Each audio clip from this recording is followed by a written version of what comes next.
generales. Primero vamos a ver la finalidad y vigencia de la ley. Lamentablemente, la normativa de contrataciones en estos últimos años ha ido sufriendo demasiados cambios. ¿Okay? La última ley de contrataciones, perdón, la penúltima que se publicó fue del año 2008, que entró en vigencia el 2009. Y el 2012 se hizo cambios sustanciales en la norma. El 2015 se publica otra nueva normativa que entra en vigencia el 2016, que es la ley 30225, que es la que está actualmente vigente, obviamente con las modificaciones que ha traído, ¿no?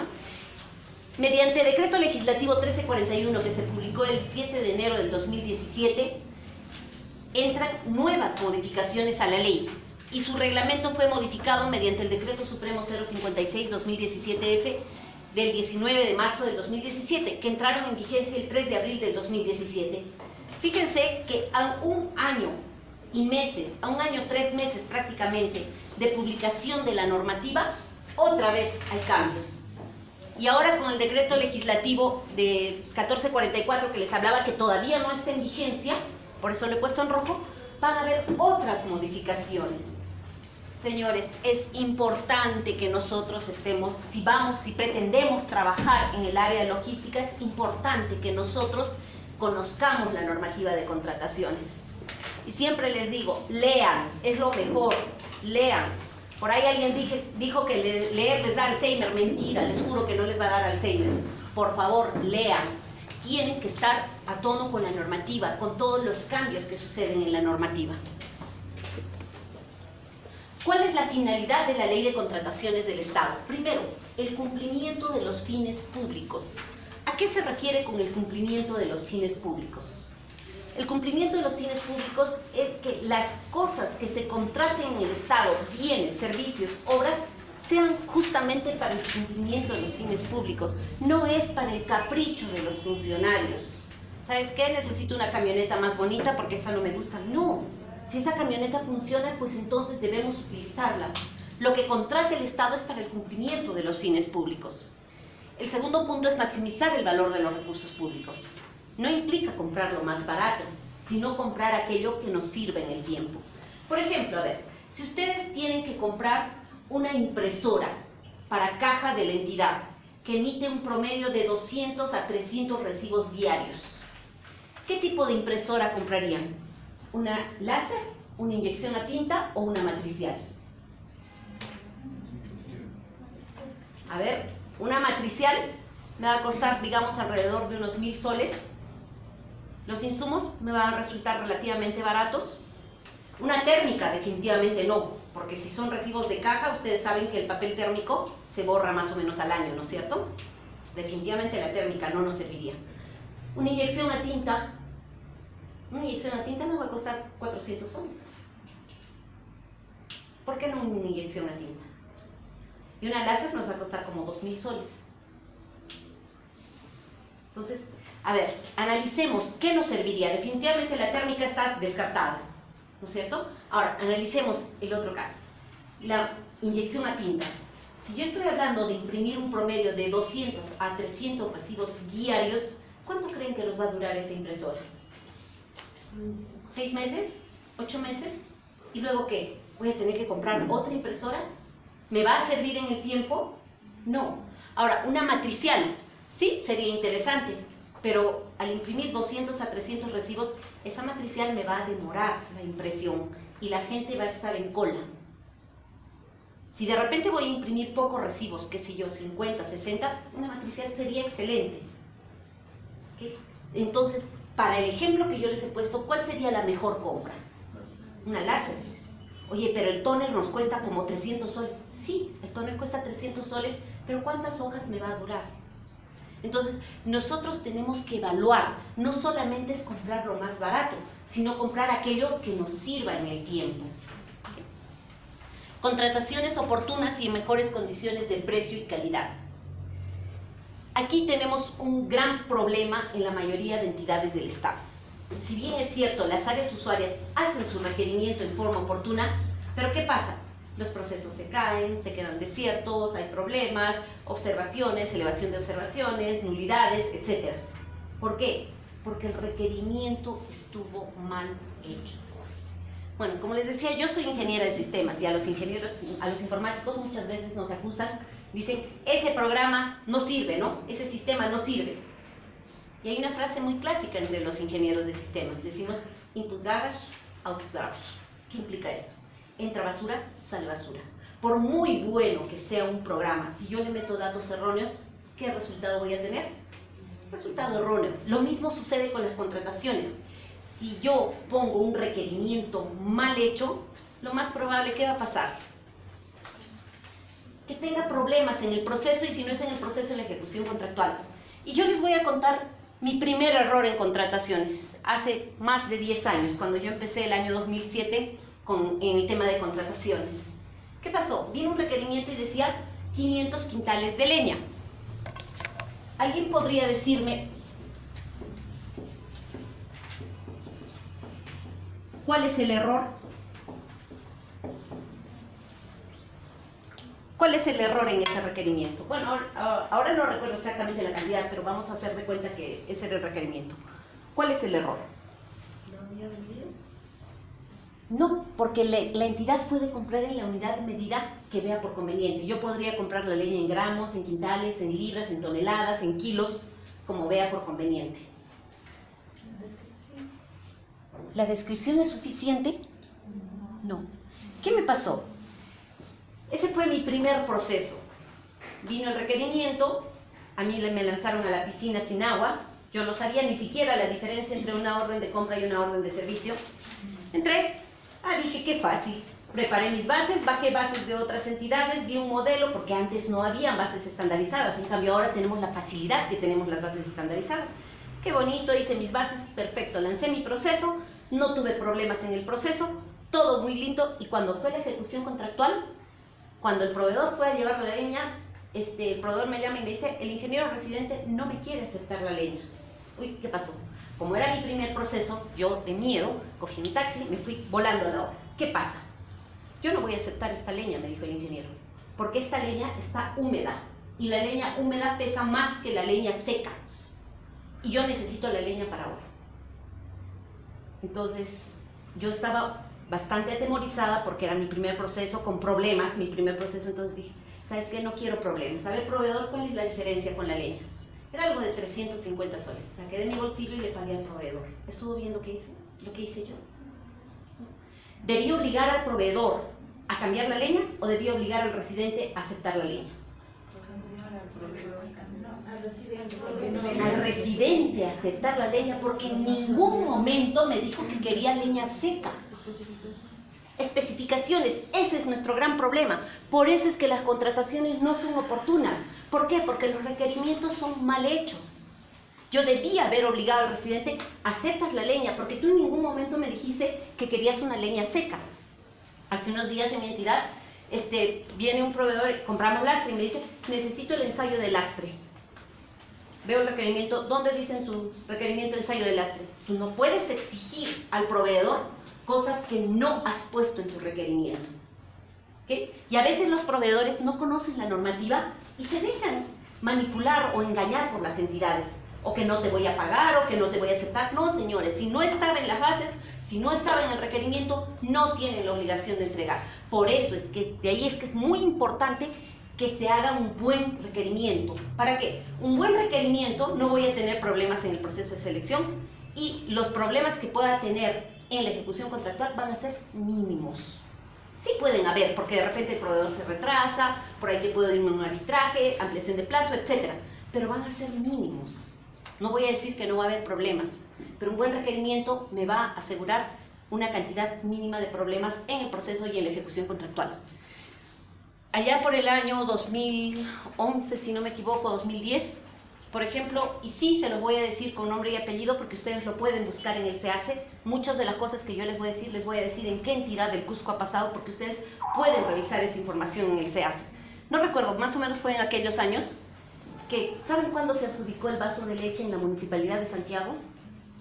Agosto, señores. Es decir, enero, febrero, marzo, abril, mayo, junio, julio, no dieron dotación de vaso de leche. ¿Fue una contratación oportuna? No. Entonces, lo que aquí se necesita es buenos requerimientos. ¿Por qué? Porque cuando convocaron el proceso hubo problemas, el requerimiento mal hecho, la nulidad, luego volvieron a convocar después de un mes, creo, y luego volvieron y todo lo que dura un procedimiento de selección, volvieron a convocar y recién se adjudicó, y en agosto, en septiembre firmaron un contrato y recién desde septiembre empezaron a suministrar el vaso de leche. Agosto, septiembre más o menos, no recuerdo exactamente. Pero eso no es una contratación oportuna. Por ejemplo, en mi entidad, ¿qué hacemos? Convocamos el proceso del vaso de leche en diciembre, cosa que un proceso no dura poquito. El común denominador de nuestros procesos son las adjudicaciones simplificadas, que vamos a ver más adelante de qué se trata, y estos procesos duran aproximadamente de mes y medio a 2 meses. ¿Sí? Mes y medio a 2 meses. Entonces, convocamos ese proceso en diciembre, todo diciembre, enero, y en febrero yo ya tengo dotación del vaso de leche. No dejo desabastecida a la población, no hay ningún problema. ¿Por qué? Porque, por ejemplo, en el vaso de leche la norma dice que el vaso de leche se debe entregar preparado, las raciones preparadas. ¿Okay? No, a menos que sea un caserío lejano, sí puedes entregarle en productos. ¿Pero qué se hace en la mayoría de entidades del país? Se entrega en productos sin cocer, sin preparar, y eso está mal. Entonces, de ahí que empiezan los pequeños problemas. Ahora, fíjense, tenemos las contrataciones oportunas en mejores condiciones de precio y calidad. Cuando hablamos de calidad, no implica decir la mejor calidad. A mí me parece bien gracioso, por ejemplo, cuando los ingenieros residentes en las obras piden zapatos. ¿Qué marca de zapatos les gusta? Caterpillar, ¿no es cierto? ¿Pero qué ponen? A veces algunos me ponían zapatos Caterpillar. ¿Se puede poner marca en un requerimiento? No se puede poner marca. O de lo contrario, me ponían zapatos de cuero con punta de acero de buena calidad, de marca de reconocido prestigio. ¿Qué cosa es eso? ¿Quién me da ese certificadito de marca de reconocido prestigio? No existe esas cosas, señores. Tenemos que saber hacer bien nuestros requerimientos para tener una contratación oportuna y en mejores condiciones de precio y calidad. También la finalidad de esta normativa es la repercusión positiva en las condiciones de vida de los ciudadanos. ¿Qué implica esto? Que lo que nosotros contratemos tiene que repercutir positivamente en la condición de vida de los ciudadanos. Por ejemplo, cuando compramos cemento para pavimentar una calle, ¿eso no repercute positivamente en la condición de vida de los ciudadanos? Ahora que podar un arbolito en forma de corazón o de osito, como hizo algún alcalde en Lima, ¿tiene alguna repercusión positiva? O hacer el parque del conejito del Playboy o cosas así. Nosotros en las entidades se tiene que saber gastar el dinero de la forma más adecuada para una repercusión positiva en las condiciones de vida de los ciudadanos.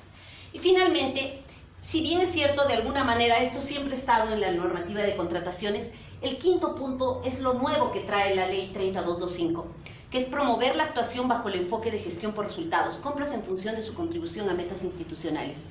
Muchos se quejaban de que la normativa de contrataciones era un candado para las compras en general del Estado, porque muchas entidades del Estado tenían una baja ejecución presupuestal.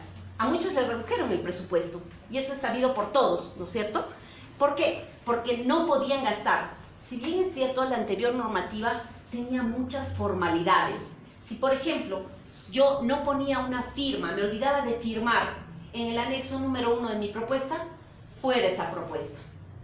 Si mi vigencia de poder tenía 31 días, no 30, fuera esa propuesta. En cambio, esta nueva normativa, en el artículo 39 del reglamento de la ley de contrataciones, me permite subsanar muchos errores o muchas deficiencias que puedan tener las propuestas. Por ejemplo, si yo me olvidé de poner una firma, claro, no en la propuesta económica o en la oferta económica, puedo subsanar. Si en vez de ponerle adjudicación simplificada número 7 del 2018, le puse la 7 del 2017, puedo subsanarla. Si no puse un documento emitido por una entidad pública o un privado en función pública, puedo subsanar. Hay muchas situaciones que yo puedo subsanar. Si me falta una firma legalizada en la promesa de consorcio o en la carta de compromiso del personal clave, puedo subsanar. Porque esos son los dos únicos documentos que se pueden pedir legalizados en las bases. ¿Okay? Se puede subsanar muchas situaciones y también se puede rechazar ofertas. Si yo veo que una oferta es demasiado baja, por ejemplo, si mi valor referencial es 100.000, convoco mi procedimiento de selección y hay un proveedor que me ha ofertado 40.000, ¿no les parecería un poco raro a ustedes? Entonces yo le puedo pedir la estructura de costos. Si yo veo que en su estructura de costos no consigna todo lo que está en las bases, puedo rechazar esa oferta. Entonces, esta normativa me da mucha más discrecionalidad, pero ojo, también me da más responsabilidad. ¿Por qué? Porque con la anterior normativa, la responsabilidad para el funcionario solamente era administrativa. Ahora, la responsabilidad para el funcionario y para el proveedor es administrativa, civil y penal. ¿Ok? Ya no solamente es administrativa. Entonces nosotros tenemos que enfocarnos en que, si bien es cierto, esta normativa me da más discrecionalidad, también me da más responsabilidad. Ahora vamos a ver el ámbito de aplicación y los supuestos excluidos. Vamos a ver quién compra. Las entidades del Estado. Para efectos de la Ley de Contrataciones del Estado, toda aquella institución que maneja fondos públicos es considerada entidad. Por ejemplo, la Municipalidad Provincial del Cusco es una entidad del Estado, el Gobierno Regional es una entidad del Estado, el Ministerio de Educación es una entidad del Estado, la Policía Nacional y, por ejemplo, EGEMSA, ¿será una entidad del Estado? EGEMSA, por ejemplo, es una empresa del Estado, al igual que SEDA o al igual que Electro Sureste. Son empresas del Estado, pero para efectos de la normativa de contrataciones van a ser consideradas todas entidades. ¿Okay? ¿Qué es lo que vamos a comprar? Bienes, servicios y obras. ¿Con qué? Con fondos públicos. Entonces, vamos a ver quiénes son pues estas entidades y cuál es el ámbito de aplicación y los supuestos excluidos. Las entidades, todos los ministerios y sus organismos públicos, programas y proyectos adscritos. Por ejemplo, tenemos el Ministerio de Educación, el Ministerio de Economía, el Ministerio de Vivienda, etc. El Poder Legislativo y el Poder Judicial, con sus respectivas unidades ejecutoras. Organismos constitucionalmente autónomos. Por ejemplo, tenemos a la OMPE, al Jurado Nacional de Elecciones, las superintendencias, por ejemplo, las superintendencias de bienes de bancas y AFPs, la superintendencia de bienes patrimoniales, la superintendencia de administración de tributos, la SUNAT, la superintendencia de registros públicos, etc. Los gobiernos regionales y sus programas y proyectos adscritos. Por ejemplo, en el Cusco tenemos el Gobierno Regional del Cusco y tiene sus programas y proyectos adscritos, como por ejemplo COPESCO, el IMA, la Dirección Regional de Transportes, la Dirección Regional de Educación, etc. Los gobiernos locales y sus programas y proyectos adscritos. En este caso serían las municipalidades provinciales y distritales, y hay algunas municipalidades provinciales y distritales que tienen como programas y proyectos adscritos como unidades ejecutoras independientes sus servicios de limpieza pública, seguridad ciudadana, etc.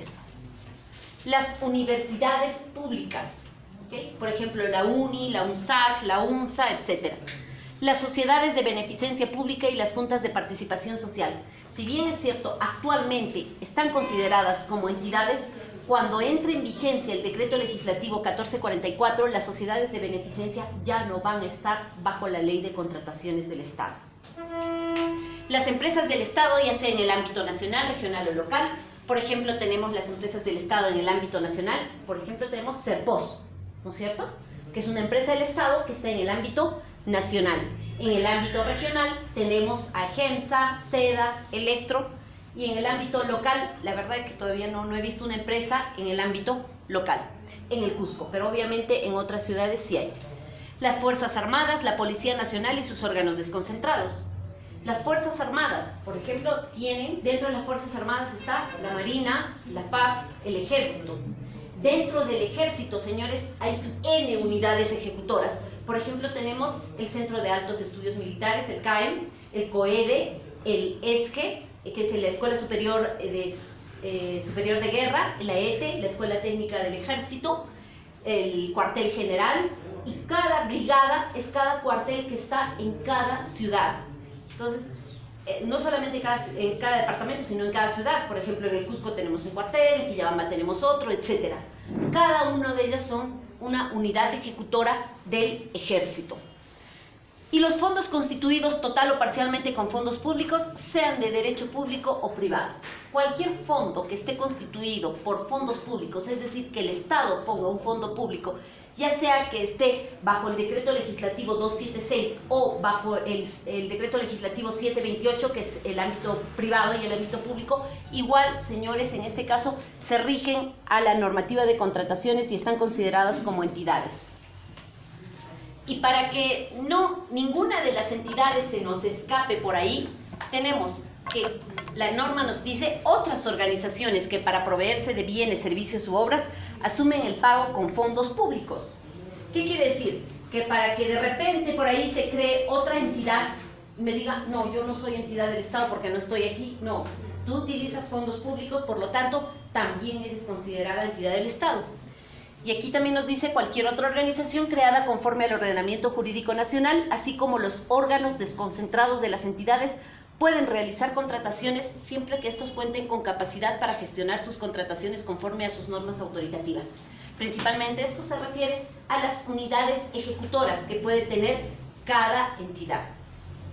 Por ejemplo, las UGELES, ¿no es cierto? Son unidades ejecutoras. En Cusco creo que tenemos 13 UGELES o algo así. Ahora, ¿qué supuestos están excluidos? No voy a utilizar la normativa de contrataciones, sin embargo, lo que yo compre va a estar sujeto a la supervisión del OCE. La contratación es por montos menores o iguales a 8 UITs, es decir, la UIT en este año es 4.150. Es decir, cualquier compra menor a 33.200, menor o igual a 33.200, no está sujeta a la normativa de contrataciones. Sin embargo, tiene que respetar sus principios. Salvo bienes y servicios del catálogo de acuerdo marco. Y las contrataciones mayores a una OIT se requiere inscripción vigente en el Registro Nacional de Proveedores. ¿Qué es el acuerdo marco? El acuerdo marco es como un mega proceso que hace el Estado peruano a través de Perú Compras para ciertos bienes y servicios.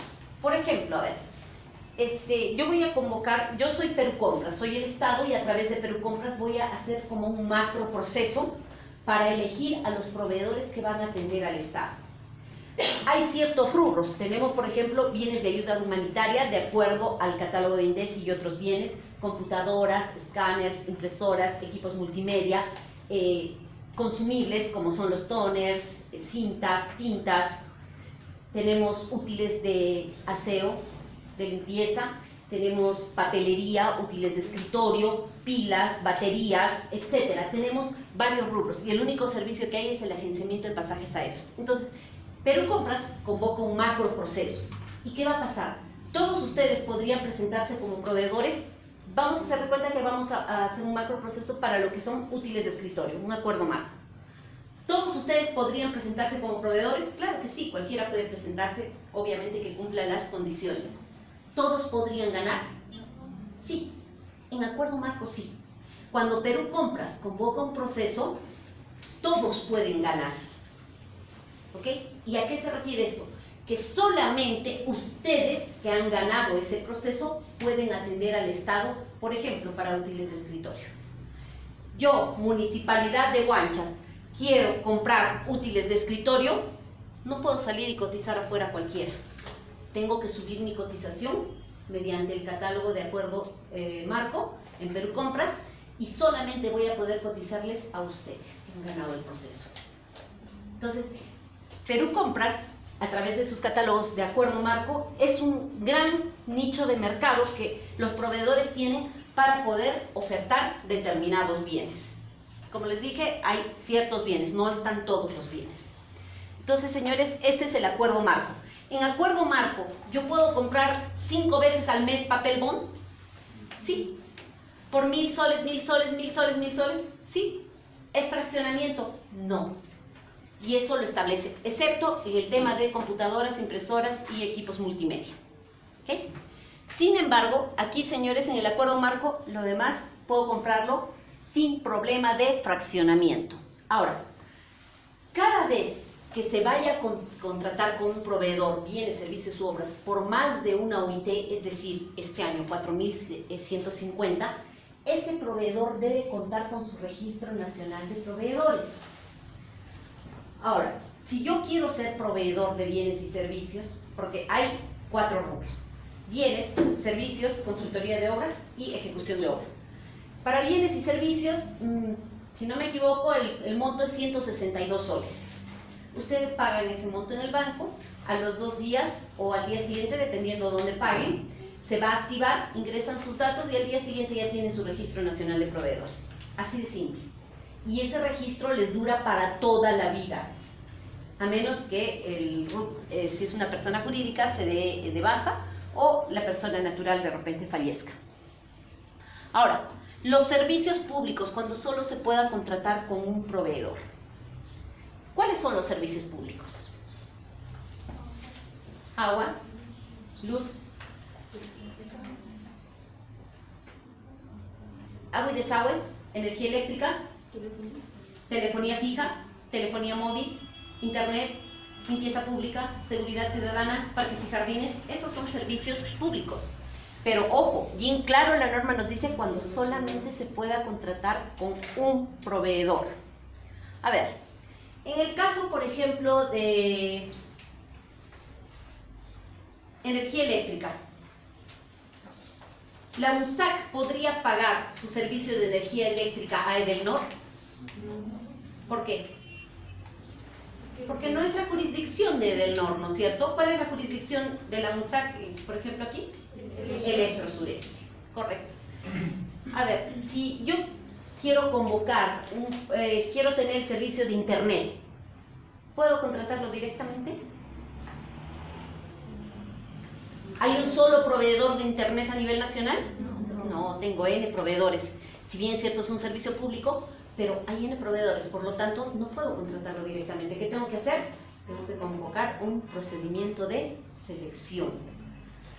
A ver, el caso de, por ejemplo, el Ministerio de Cultura, que tiene sus instalaciones en Huancha, ¿podría contratar su servicio de limpieza pública con la Municipalidad de Santiago?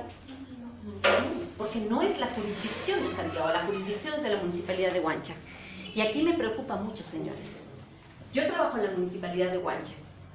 Nosotros, siendo una municipalidad tan pequeñita, ¿saben cuánto pagamos por telefonía mensual? Un promedio de 1.200 soles. Siendo una municipalidad tan pequeñita, 1.200 soles. ¿Al año cuánto es? 14.400, digamos 15.000 soles. ¿Cuánto creen que pague la municipalidad provincial? El gobierno regional en telefonía fija. ¿Hay un solo proveedor en telefonía fija? No, hay varios. Sin embargo, yo he revisado en el SEACE y desde el año 2015 hasta la fecha, hasta hace un mes que fue la última vez que revisé honestamente, ni una sola entidad en el Cusco ha convocado servicio de telefonía fija. ¿Qué significa esto? ¿Ustedes creen que el gobierno regional o la municipalidad provincial, por citar entidades que son más grandes, paguen menos de 3.000 soles por telefonía? Yo no creo. Entonces, ¿qué está pasando? Hay fraccionamiento. Y el fraccionamiento, señores, todo el mundo lo está pasando por aguas tibias y a nadie le importa. Y si hay alguien que trabaje en control interno aquí, lo saludo, porque son muy pocos los auditores que conocen esto. ¿Y saben qué? El fraccionamiento, el año 2011, para ser precisa, el 18 de marzo del 2011, ha salido publicado en el peruano el Decreto Supremo número 23 del año 2011, en el que le da la potestad sancionadora a Contraloría. Ahora, Contraloría, si detecta que hay un fraccionamiento, ya no va a ir a preguntarle a la entidad, va a verificar por sus propios medios y va a sancionar directamente al trabajador. ¿Y saben cuáles son las sanciones? El fraccionamiento está tipificado como una falta grave. Mínimo 6 meses, máximo 1 año y medio impedido de trabajar en el Estado. Y si además se detecta que hubo perjuicio económico para el Estado, así haya pagado 10 soles de más mensualmente, está tipificada como una falta muy grave. Mínimo 18 meses, máximo 3 años inhabilitado para trabajar en el Estado. Fíjense las sanciones. Y vuelvo a repetir, todo el mundo está pasándolo por aguas tibias esto. Nadie se está percatando del fraccionamiento. cuando aquí hay serios indicios de poner fraccionamiento. Con la anterior normativa era muy injusto. ¿Saben por qué? Porque decían, ¿quién tiene la culpa del fraccionamiento? El órgano encargado de las contrataciones, valga decir logística o abastecimiento. Pero con esta ley, la 30225, las cosas han cambiado. ¿Quién tiene la culpa del fraccionamiento? Hay que ver. Puede ser logística, puede ser el área usuaria o puede ser planificación. También hay situaciones en las que no se considera un fraccionamiento, pero eso ya hay que verlo con más detalle, de repente si no hay presupuesto o pasan otras situaciones. Sin embargo, este tema de telefonía fija no creo que no haya presupuesto. Así que mucho cuidado con este tema. Los convenios de colaboración entre entidades siempre que brinden bienes, servicios u obras propios de su función y no se persigan fines de lucro, y tiene que haber un informe técnico y legal. Si bien es cierto, las entidades pueden hacer convenios de colaboración, que no tiene que haber fines de lucro. Puede haber dinero de promedio, pero no fines de lucro. Estos convenios no están sujetos a la normativa de contrataciones siempre y cuando sean convenios de colaboración entre entidades, no un convenio entre una entidad y un privado. ¿Okay? Es entre entidades. Contrataciones con exigencias y procedimientos específicos de una organización internacional, estados o entidades cooperantes derivadas de donaciones que representen el 25% del monto total, salvo organismos multilaterales financieros. ¿Okay? En este caso, cuando se hacen préstamos en los bancos, no necesito, por ejemplo, estar sujeto a la normativa de contrataciones del Estado. Las contrataciones con otro Estado, que también tiene que haber un informe técnico legal. A ver, ¿cuál ha sido la última contratación que ha hecho el Perú con otro Estado?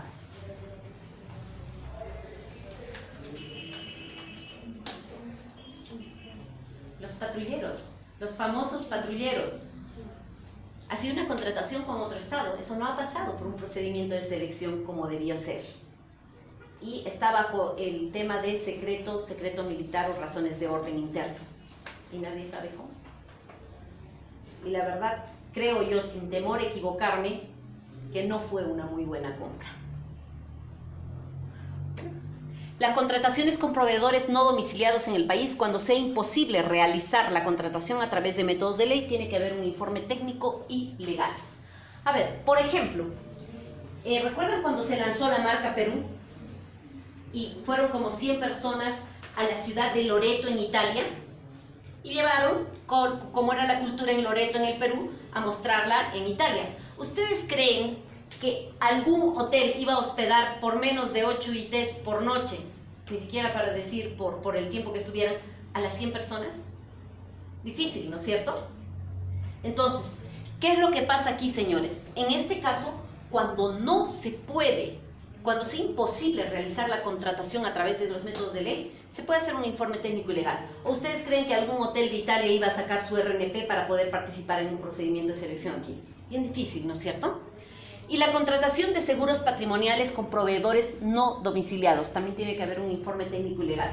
¿Por qué? Porque en el caso de los seguros patrimoniales, a veces las aseguradoras que están en nuestro país nos daban costos muy altos con menores beneficios a lo que estaba en el extranjero.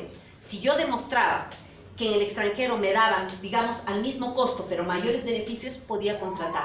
O de repente los mismos beneficios, pero con menores costos, también podía contratar los seguros patrimoniales con proveedores no domiciliados, es decir, que no tienen RUC. Ahora, ¿qué supuestos de la normativa de contrataciones no están sujetos a supervisión del OCE? Tampoco la normativa de contrataciones, obviamente.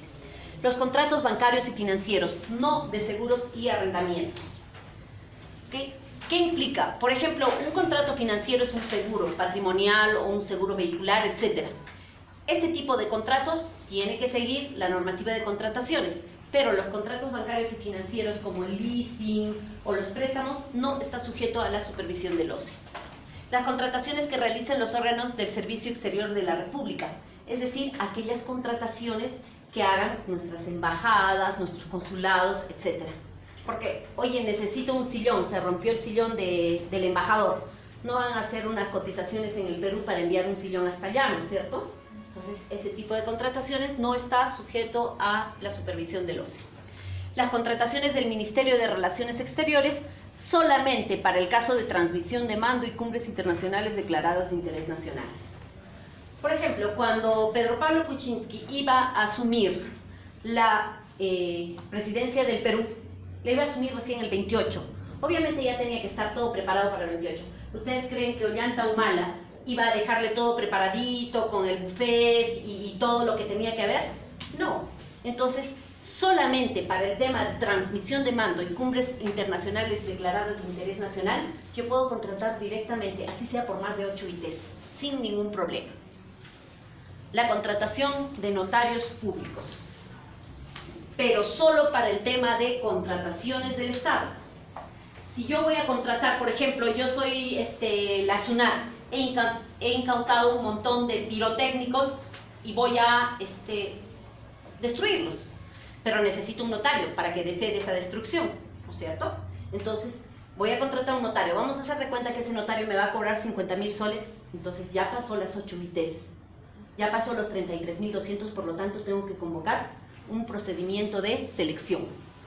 Pero si fuera, digamos, para un procedimiento de selección que el notario tiene que estar presente y me va a cobrar 40.000 soles, no hay problema, no necesito un procedimiento de selección. ¿Por qué? Porque es una contratación de notarios para la normativa de contrataciones del Estado. Los conciliadores, árbitros, centros de conciliación, instituciones arbitrales, miembros o juntas de resolución de disputas son las personas que van a ayudarnos a resolver las controversias durante la ejecución contractual. Cuando yo firme el contrato y tenga algún problema, yo me puedo ir a una conciliación o a un arbitraje. O de repente, si es una obra, la vamos a resolver mediante la Junta de Resolución de Disputas. Entonces, en ese caso, no necesito yo convocar un proceso. Oye, ese árbitro te va a cobrar 100.000 soles. No hay problema. ¿Por qué? Porque esto está excluido de la normativa de contratación del Estado. La alocación de servicios con presidentes de directorios a tiempo completo. Por ejemplo, vamos a hacer de cuenta que el del directorio de Cera, Cusco, gane 10.000 soles mensuales. ¿Cuánto sería el año? 120.000. ¿Pasó las 8 ITs? Sí. ¿Tengo que convocar proceso? No, porque justamente aquí está la alocación de servicios con presidentes de directorio. Las contrataciones con exigencias y procedimientos específicos de una organización internacional, estados o entidades cooperantes. Para las operaciones de endeudamiento externo, cualquier operación de endeudamiento externo, por ejemplo, con el BIC, ¿cierto? No está sujeto a la normativa de contrataciones. Cuando se adquieren bienes por remate público, porque generalmente estos bienes son de segunda, entonces tampoco está sujeto a la normativa de contrataciones. Y las famosas APPs, ¿no es cierto? Las asociaciones público-privadas y proyectos en archivos regulados en el Decreto Legislativo 1224 y en el Decreto Legislativo 674. Estas APPs tampoco están sujetas a la normativa de contrataciones. Lamentablemente, muchas de las APPs, porque no están sujetas a la normativa de contrataciones, se hace un mal uso de estas APPs. Y son algunos funcionarios los que principalmente se benefician de esto sin que debieran hacerlo. Ahora vamos a ver los principios de la normativa de contrataciones. Cuando se dio la ley 3225, inicialmente solamente eran 9 principios, los que ven en negro.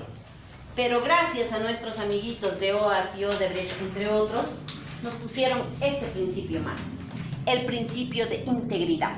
Vamos a ver de qué trata cada uno.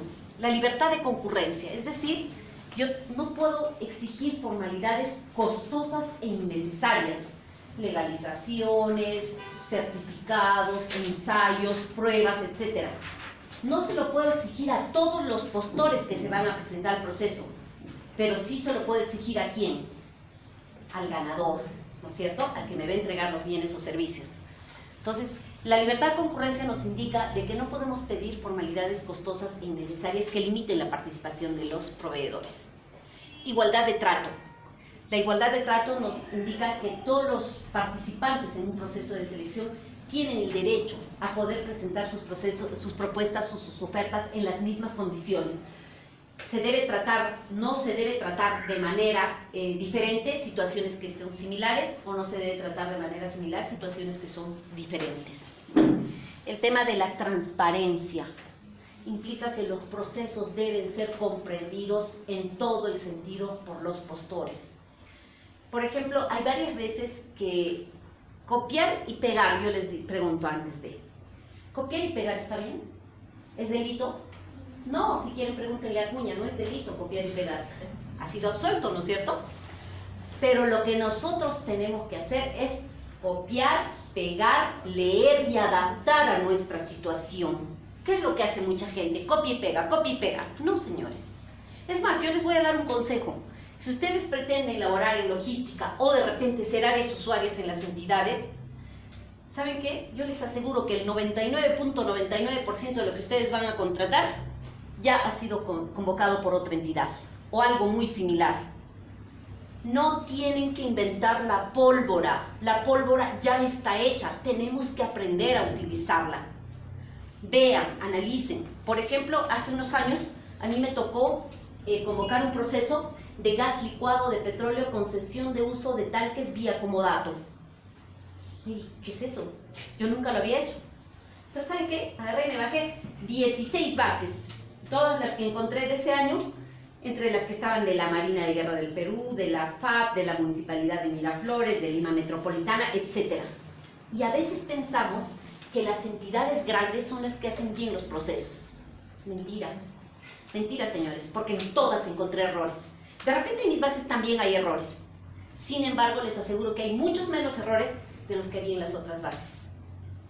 ¿Okay? Entonces, señores, busquen, analicen, indaguen, vayan con los proveedores. Por ejemplo, yo no he visto en ninguna de las bases que pidieran la póliza de responsabilidad civil. Y en mis bases sí he pedido.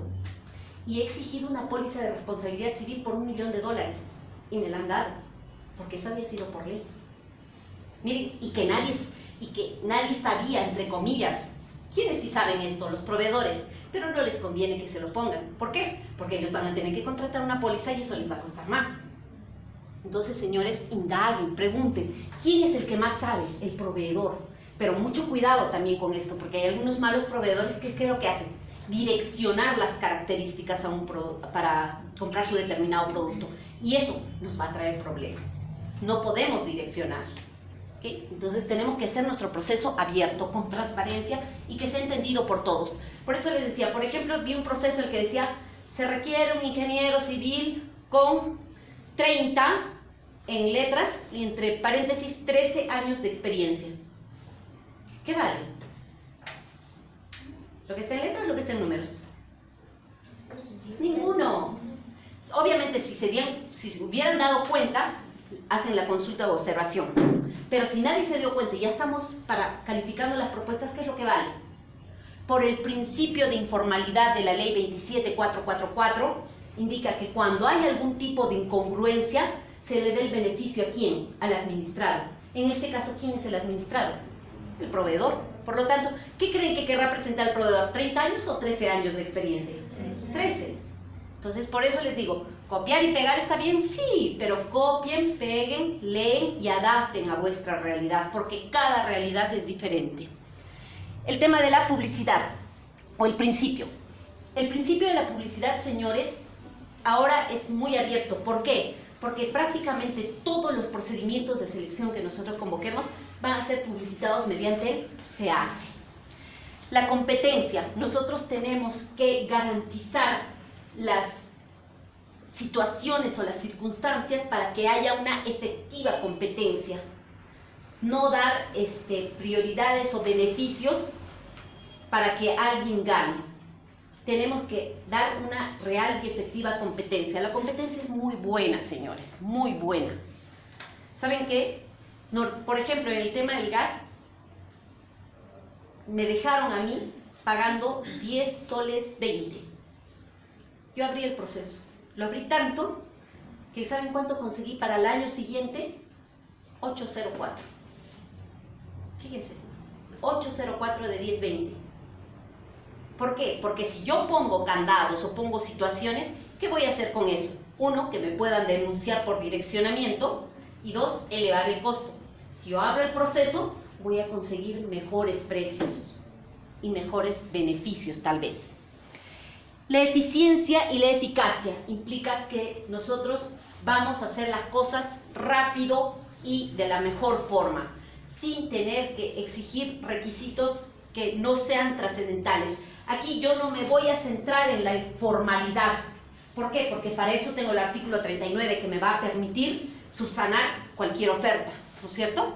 Entonces, tengo que centrarme en conseguir los fines públicos.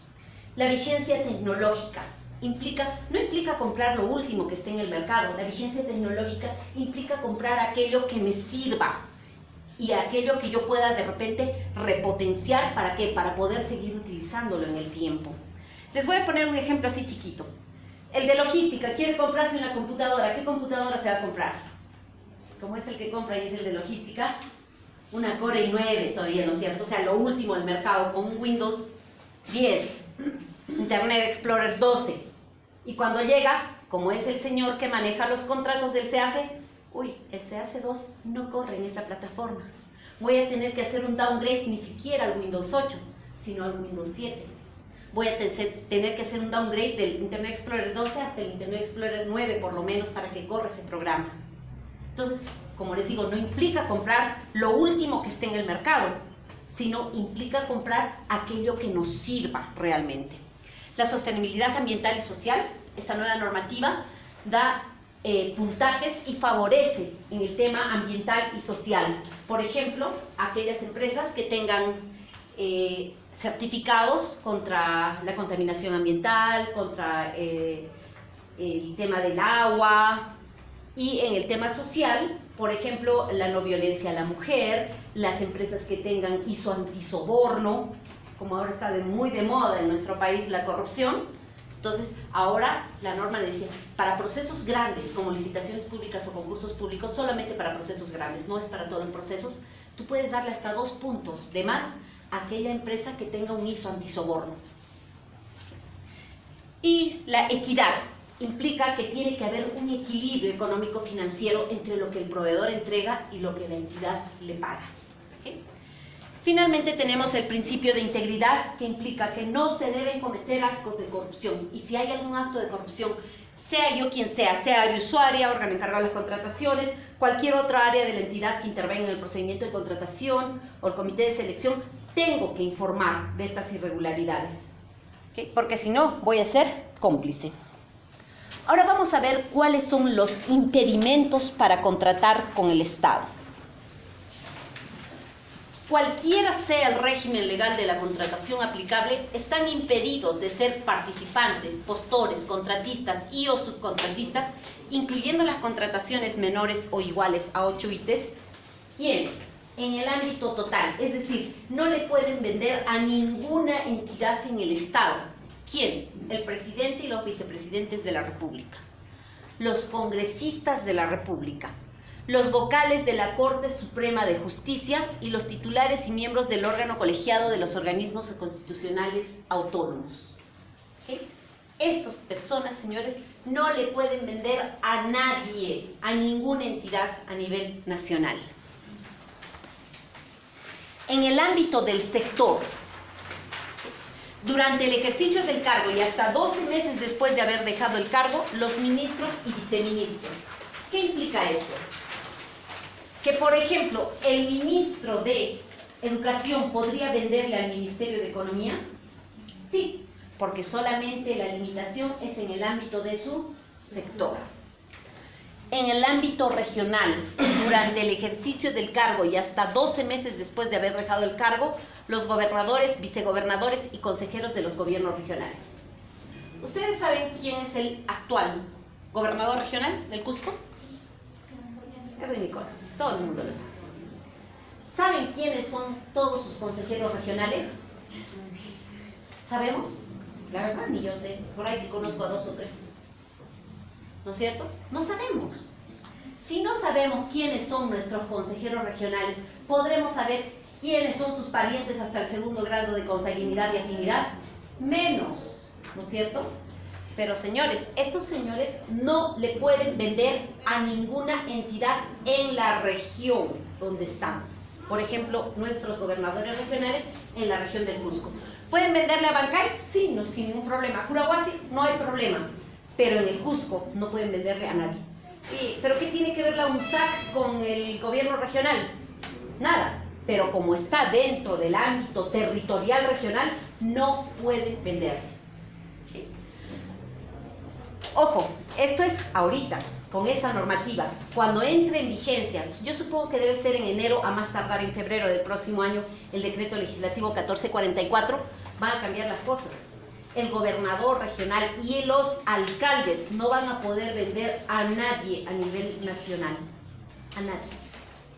No solamente en el ámbito de su jurisdicción, sino a nadie. Cuando entre en vigencia el decreto legislativo 1444. Ahora es esto. En el ámbito de su jurisdicción, durante el ejercicio del cargo y hasta 12 meses después de haber dejado el cargo, los jueces de las Cortes Superiores de Justicia, porque en el otro caso teníamos la Corte Suprema de Justicia, los hermanitos, ¿no es cierto? Y acá las Cortes Superiores de Justicia, los alcaldes y los regidores. Y yo les voy a contar un caso verídico que ustedes lo pueden verificar también en internet. En la municipalidad de Huanchac, la señora Leonor Mogrovejo era la primera regidora. Ella tiene su canal, TV Mundo creo. Bueno, tiene su canal. El Ministerio de Cultura convocó un procedimiento de selección y su empresa se presentó y salió ganadora. Pero luego le dijeron, no, tú no puedes prestarle servicios al Ministerio de Cultura. ¿Por qué?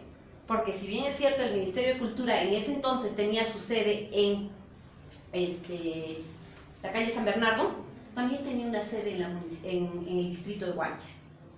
Por lo tanto, a ella la vacaron y a su empresa la inhabilitaron un cierto periodo de tiempo. ¿Ven, señores? Entonces, es en el ámbito de la jurisdicción territorial. Así, obviamente sabemos que el Ministerio de Cultura no tiene nada que ver con la municipalidad de Huanchac, ¿no es cierto? Son administrativamente autónomos, pero como estaba dentro del distrito, por eso es que se tomó esa decisión, bueno, el OCE, de pedir la vacancia de la señora y la inhabilitación de su empresa. En el ámbito de la entidad, los titulares de instituciones o de organismos del Poder Ejecutivo, los funcionarios públicos, los empleados de confianza, los servidores públicos según la ley especial de la materia, en este caso el SERVID, los gerentes y trabajadores de las empresas del Estado de dedicación exclusiva y en la entidad a la que pertenecen, quienes por el cargo o función que desempeñan tienen influencia, poder de decisión o información privilegiada sobre el proceso de contratación o conflicto de intereses. Si bien es cierto, nadie que trabaje en una entidad debería de proveer a esa entidad. Acá nos están dando una relación de quienes no pueden. Sin embargo, más abajo nos dicen aquel que tenga un conflicto de interés. El conflicto de interés netamente se refiere al tema ético. Pero legalmente, a ver, vamos a ver un poquito más acá. Bueno, vamos a avanzar un poquito para que vean. Exención por parentesco. En el ámbito y tiempo establecidos para dichas personas, todas las personas que hemos visto anteriormente, el cónyuge, conviviente y parientes hasta el segundo grado de consanguinidad y afinidad.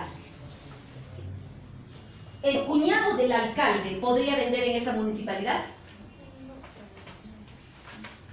Legalmente sí. Vamos a ver. Este es el alcalde.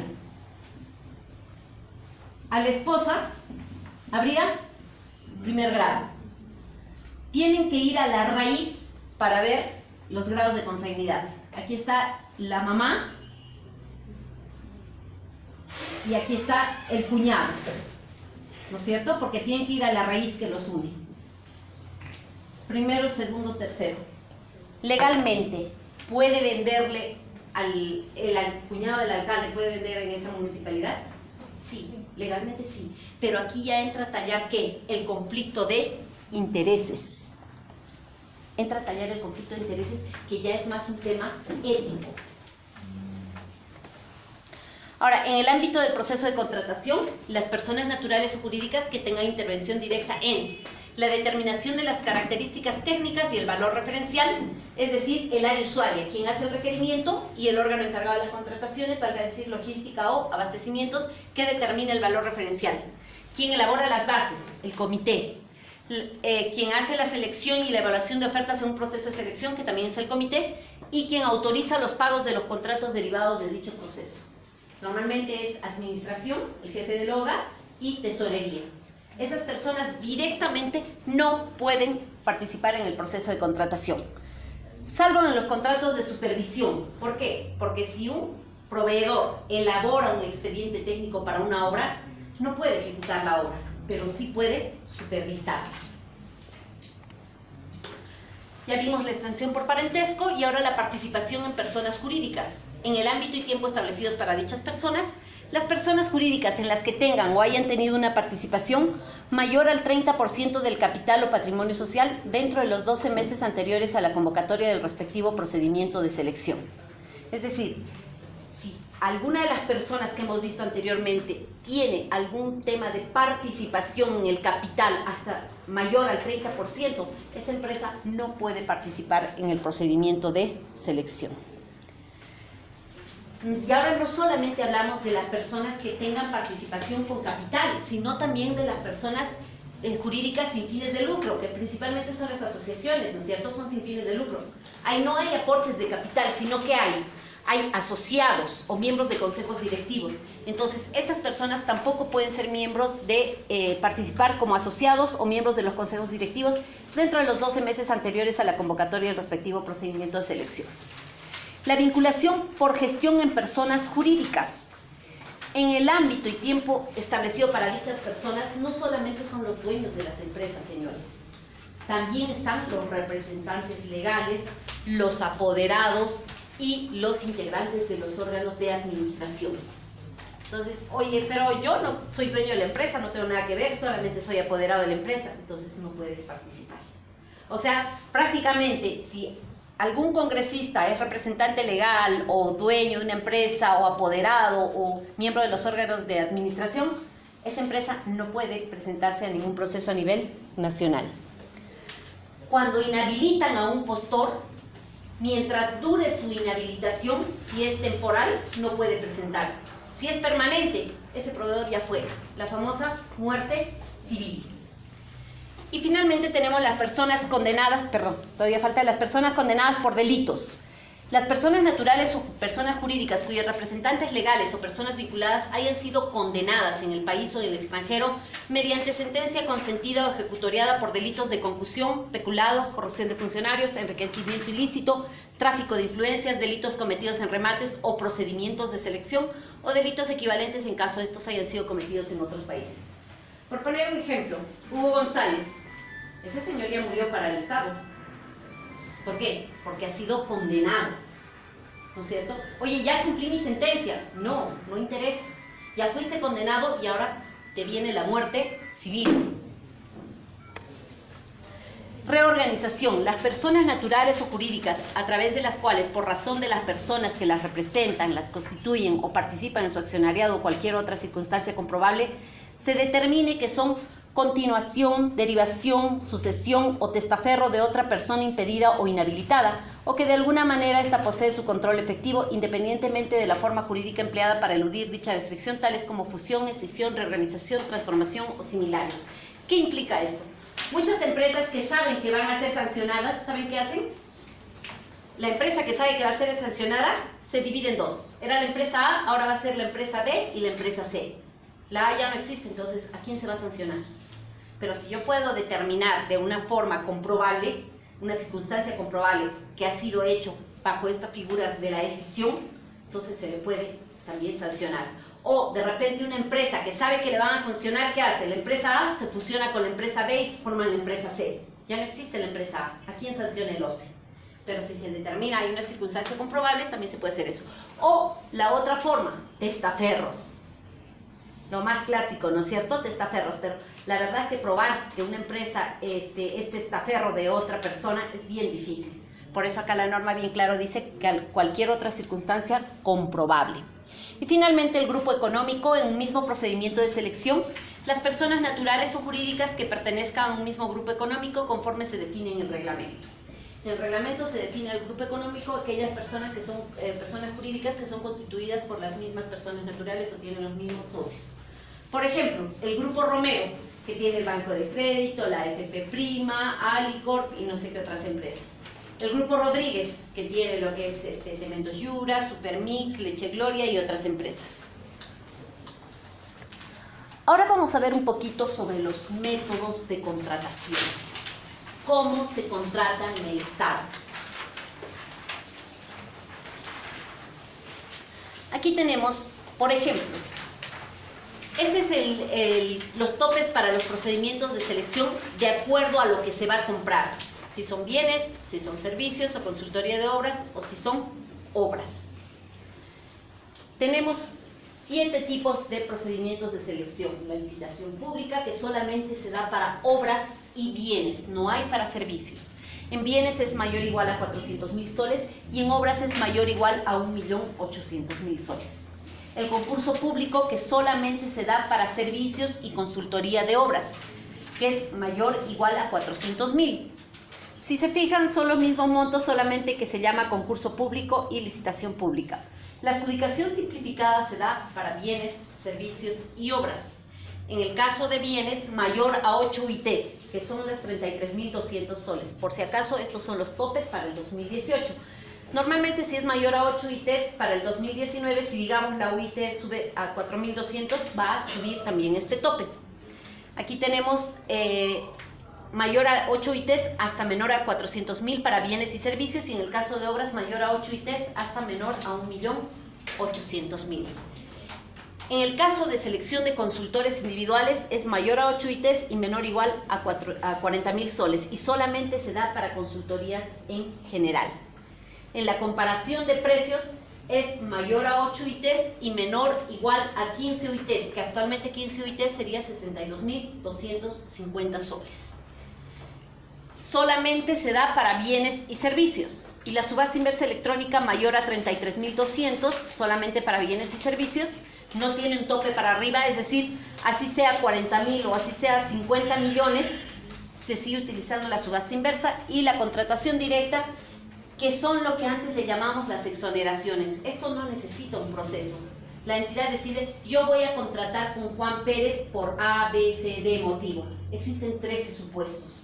Contratación entre entidades, situación de emergencia, desabastecimiento inminente, secreto militar o razones de orden interno, proveedor único, servicios personalísimos, pues servicios de capacitación. Cuando se resuelve un contrato se declara nulo por servicios de asesoría legal, por bienes o servicios científicos o tecnológicos, para la contratación de publicidad, para el servicio de alquiler o arrendamiento, y por ahí que se me ocurre. Pero son los 13 supuestos. ¿Okay? Bueno, vamos a dejar de lado la contratación directa, pero a ver, yo les voy a poner 3 ejemplos.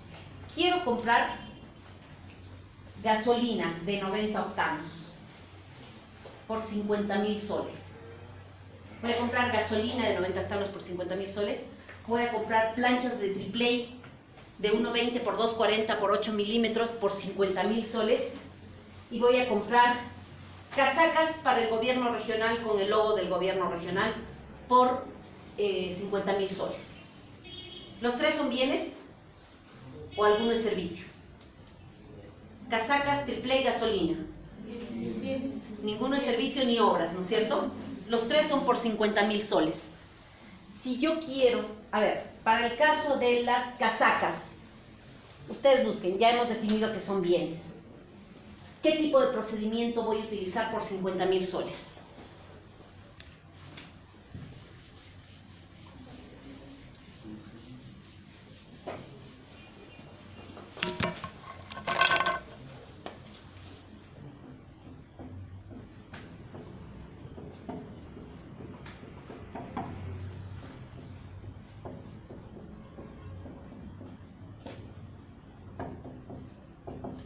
Ya, a ver.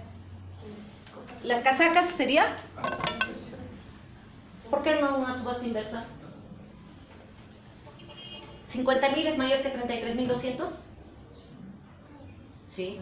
¿50.000 está entre 33.200 y 62.250? También. ¿50.000 es mayor a 33.200 y menor a 400.000? Sí. Oye, entonces, ¿cómo elijo el proceso? El proceso se elige, antes era fácil, monto y objeto, pero ahora tenemos monto, objeto, condición. Monto, objeto, condición. Entonces, señores, vamos a ver, vamos a ir por lo más fácil. la subasta inversa. Ustedes van a encontrar en la página web del SEACE lo que se llama el listado de bienes y servicios comunes. Todo lo que esté en este listado de bienes y servicios comunes sí o sí se convoca por subasta inversa electrónica. ¿Okay? Entonces, todo lo que está en bienes y servicios comunes, subasta inversa electrónica. ¿Qué cosas tenemos, por ejemplo, en bienes y servicios comunes? Tenemos algunos fierros corrugados, algunos angulares, tenemos algunos materiales eléctricos, alimentos, no están todos, por ejemplo, está el arroz, el azúcar, el aceite, el atún, verduras, no está, por ejemplo, la leche, los fideos. Tenemos el combustible, la gasolina, el petróleo diésel, la de 84 octanos, de 90, de 95. Tenemos atuendos, ropa, por ejemplo, la chompa cuello Jorge Chávez, ropa interior, etc. Todo lo que esté dentro de este catálogo de listado de bienes y servicios comunes, sí o sí se convoca por subasta inversa electrónica. El único servicio que está en subasta inversa electrónica es el SOAT, nada más. En acuerdo marco dijimos que el único servicio es los pasajes aéreos nacionales, y en la subasta inversa electrónica el único servicio es el SOAT. ¿Okay? Entonces, señores, de aquí tenemos que el gasol de 90 octanos, porque ese es un nombre técnico, no es gasolina, es gasol de 90 octanos. El gasol de 90 octanos, señores, ¿cómo se tendría que convocar? Por subasta inversa electrónica. Entonces, ahora ya sabemos, digamos, un puntito ya para distinguir. Tenemos que buscar. Ahora, tenemos casacas con logo y el AAA. ¿Qué sería el AAA? Comparación de precios, adjudicación simplificada, porque estos dos, ninguno está en el listado de bienes y servicios comunes. Para que yo convoque una comparación de precios, tiene que cumplir 4 requisitos. Estos 4 requisitos es que sea de disponibilidad inmediata. ¿De alguna manera los dos van a ser de disponibilidad inmediata? Sí. ¿El otro requisito cuál es? El otro requisito es de que sea de fácil acceso en el mercado. Yo voy a cualquier tienda y puedo comprar un AAA. Obviamente no voy a ir pues a una sastrería a comprar AAA, ¿no? Voy a ir a una ferretería o a alguien que se dedique a este rubro. Compro el AAA. Ahora, ¿puedo ir a cualquier tienda que hace confecciones y puedo adquirir estas casacas? Sí, son de fácil acceso en el mercado. ¿Cumplen? Los dos, hasta ahorita están cumpliendo los dos requisitos. El tercer requisito es que se produce bajo un estándar del mercado. ¿El AAA se hace bajo un estándar del mercado? Sí, porque el AAA sea de la marca A, B o C, va a ser de 1,20 por 2,40 y del espesor que se diga, ¿no es cierto? Puede ser de 8 milímetros, 10 milímetros, 12 milímetros. ¿La casaca se produce bajo un estándar en el mercado? No, porque de repente yo le voy a decir, ponle un cuellito más acá, ponle un puñito, ponle 3 bolsillos, qué sé yo. No es un estándar en el mercado. Ya no cumplió una característica. Y finalmente es de que no se produzca, fabrique o preste siguiendo las instrucciones de la entidad. ¿El AAA se fabrica de acuerdo a lo que la entidad pide? No. ¿La casaca, se fabrica de acuerdo a lo que la entidad pide? Sí. Por lo tanto, la casaca ya no cumplió 2 requisitos. Basta que no cumpla uno de esos 4 requisitos que les dije, ya no se puede hacer comparación de precios. Entonces, como el AAA cumplió todo, yo sí puedo hacer comparación de precios con el AAA, pero las casacas sí o sí tendrían que entrar ¿a qué? Adjudicación simplificada. Mucho cuidado, porque por ejemplo yo he visto las pinturas, por ejemplo, están en el listado de bienes y servicios comunes. Y he visto que una entidad ha convocado pinturas por comparación de precios. Está mal. Luego he visto que otra entidad decía, era una bolsa de alimentos y decía tienes que entregar arroz, azúcar, aceite, qué sé yo. Hasta ahí estaba, digamos, bien. Pero ¿saben cuál era el problema? Que decía que las bolsas tienen que ser empaquetadas con el logo de la municipalidad. Ya no va, pues. Con eso mataron, ya no iba la comparación de precios. Entonces, señores, hay que tener mucho cuidado cuando nosotros hagamos nuestros requerimientos. ¿Okay? Ahora, ¿qué pasa en el caso si yo tengo bienes y servicios? Un proceso solamente se puede convocar o por bienes o por servicios. No se puede convocar por bienes y servicios. ¿Okay? A ver, ¿qué pasa si yo quiero comprar un cargador frontal que incluye mantenimiento, soporte técnico y capacitación? ¿Qué será? Por 500.000 soles. Es un cargador frontal que incluye mantenimiento, soporte técnico y capacitación. 500.000 soles. ¿Qué será? ¿Licitación o concurso?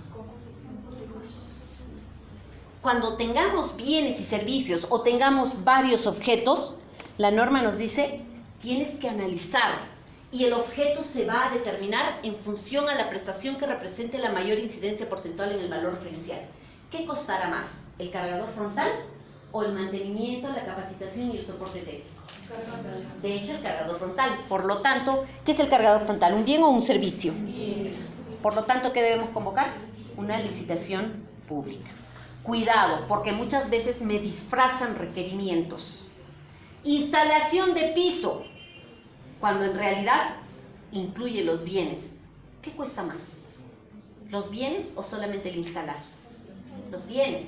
Y muchos disfrazan requerimientos de esa forma. Ese proceso está destinado a morir, nulidad. ¿Okay? ¿Por qué? Porque no está bien planteado. Ahora vamos a ver quiénes son los órganos responsables del proceso de contratación. La entidad, primero. La entidad es la que organiza los procesos como destinatario de los fondos públicos asignados a la contratación. La entidad, mediante sus dependencias, de acuerdo a sus normas internas, va a organizar los procedimientos de selección. También mediante convenios se puede encargar a otra entidad las actuaciones preparatorias y el procedimiento de selección. ¿Cómo es eso? A ver, vamos a poner un ejemplo. A veces es un poquito más fácil entenderlo con ejemplos, ¿no? La municipalidad de Corca quiere comprar un cargador frontal, pero no tiene un ingeniero mecánico y no sabe cómo hacer su requerimiento. Además, porque de repente manejan poco presupuesto, no han hecho procesos grandes y no saben cómo hacerlo. Entonces, ¿le pueden pedir, por ejemplo, a la Municipalidad Provincial del Cusco que haga su proceso? Sí, porque el proceso tiene 3 etapas: los actos preparatorios, el procedimiento de selección y la ejecución contractual. Entonces, yo le puedo pedir, digamos, Municipalidad de Corca, a la Municipalidad Provincial, a que me haga mi proceso, los actos preparatorios y el procedimiento de selección. Una vez que se adjudica, excelente, la ejecución contractual ya lo hace la Municipalidad de Corca. Ellos firman el contrato, reciben los bienes y le pagan al proveedor. Eso es encargar determinados procedimientos, encargar las actuaciones preparatorias y el procedimiento de selección. Ahora, cuando entró en vigencia la ley 30225, se quitó el dar procesos de selección a los organismos internacionales. ¿Por qué? Porque lamentablemente muchas entidades hicieron mal uso de los organismos internacionales. Muchos gobiernos regionales compraron maquinaria pesada mediante organismos internacionales. Y los organismos internacionales antes, con la anterior norma, el OCE no los podía fiscalizar. La Contraloría no los podía fiscalizar. Nadie los fiscalizaba. Prácticamente hacían lo que querían. ¿Qué tan difícil es comprar maquinaria pesada? Si yo, que no sé manejar, he comprado maquinaria pesada. No es difícil, señores. He tenido un buen ingeniero mecánico al lado que me ha dado el respaldo de la parte técnica, yo he visto la parte administrativa y ya está. Entonces, ahora la norma nos ha dicho, ya, excelente, vamos a volver a los organismos internacionales, pero va a ser un uso excepcional y solamente cuando tú veas que sea un tema complejo o especializado. ¿Quieres comprar maquinaria pesada? Eso no es un tema complejo ni especializado. ¿Quieres hacer un hospital con todo implementado? Ah, eso sí es un tema complejo y especializado. Para eso sí puedes utilizar un organismo internacional. De lo contrario, no se puede. Y finalmente la entidad va a supervisar en todos sus niveles, directamente o a través de terceros, todo el proceso de contratación. Puede hacerlo a través de sus propias dependencias, mediante el control interno, puede hacer a través de su órgano de control institucional, o puede finalmente contratar una sociedad auditora y hacer la auditoría o el examen especial de estos procedimientos de selección. Ahora, el titular de la entidad, señores. El titular de la entidad es prácticamente quien debería conocer la normativa de contrataciones aquí. Yo sé que muchos de ustedes van a empezar en el área de logística, ¿no es cierto? De repente no con las funciones directamente vinculadas a los procedimientos de selección, pero poco a poco van a ir aprendiendo. Señores, a los logísticos, principalmente a los que intervienen en los procedimientos de contratación, nos exigen estar certificados. Y la certificación no es tan simple, señores. Fue gracioso porque dijeron, ya, la certificación va a ser válida hasta tal fecha. Y luego no aprobaron los logísticos los exámenes. Ampliaron por una única vez 6 meses más. No seguían aprobando. Por una única vez más, 12 meses más. Y les aseguro que ahora van a volver a ampliar porque normalmente se van a vencer las certificaciones en junio del 2019. Y la gente no sigue aprobando. Aunque me parece bastante injusto, a los que hemos aprobado el examen no nos han ampliado el plazo, y a los que no han aprobado sí les han ampliado el plazo. Pero en fin, ese es otro tema. Entonces, señores, los logísticos tienen que estar certificados, pero les aseguro que si los titulares de las entidades supieran la real responsabilidad que les da la norma, también se interesarían en conocer la normativa de contrataciones. A veces los titulares de las entidades confían mucho en sus asesores, y esos asesores no necesariamente conocen la normativa de contrataciones. Modestia aparte, les aseguro que así a mí me ponen al lado de un abogado y yo lo revuelco en la ley de contrataciones, porque es mi trabajo del día a día. ¿Okay? Entonces, por eso el tema de derecho es tan grande, que está el derecho penal, civil, laboral, ambiental y no sé qué más, que es prácticamente imposible que un abogado pueda dominar todos los temas. Entonces, si bien es cierto, normalmente los asesores de los titulares de la entidad son abogados, pero no pueden conocer todo. ¿Y saben qué? La normativa de contrataciones les da muchas responsabilidades al titular de la entidad. ¿Qué hace el titular de la entidad? Ah, no. Como son muchas, te voy a delegar, te voy a delegar, te voy a delegar. Ojo, la norma dice que el hecho de que tú delegues una facultad que es tuya, no implica que te vas a librar de las responsabilidades. Oye, pero yo, titular de la entidad, tenía que aprobar las bases. Esas bases estaban direccionadas, pero yo delegué la facultad de mi gerente. ¿Qué pasó? Él es el responsable. Sí, él va a ser el directo responsable, pero el responsable indirecto va a ser el titular de la entidad por no haber velado bien en supervisar las funciones que había delegado. ¿Okay? Y hay cinco situaciones en las que el titular de la entidad no puede delegar estas facultades. ¿Cuáles son? La declaración de nulidad de oficio. Cuando un procedimiento de selección tiene problemas o tiene algún error, se declara la nulidad. ¿Qué implica una nulidad? El procedimiento de selección tiene varias etapas, por ejemplo, la convocatoria, el registro de participantes, formulación de consultas y observaciones, absolución de consultas y observaciones, integración de bases, presentación de ofertas, evaluación, calificación, otorgamiento de la buena pro. Bueno, dependiendo de los procedimientos de selección, estas etapas pueden variar un poco, pero son generalmente estas etapas. ¿Qué implica? Que yo estaba llevando a cabo mis etapas y tal vez no absolví todas las consultas y observaciones que presentaban los proveedores. Una se me traspapeló y no la absolví. Publiqué el pliego de absolución de consultas y observaciones y ya estoy inclusive en la integración. Y alguien dice, ¿sabes qué? No absolviste mi consulta. Entonces, ¿qué se tiene que hacer? Se tiene que declarar la nulidad. ¿Qué implica una nulidad?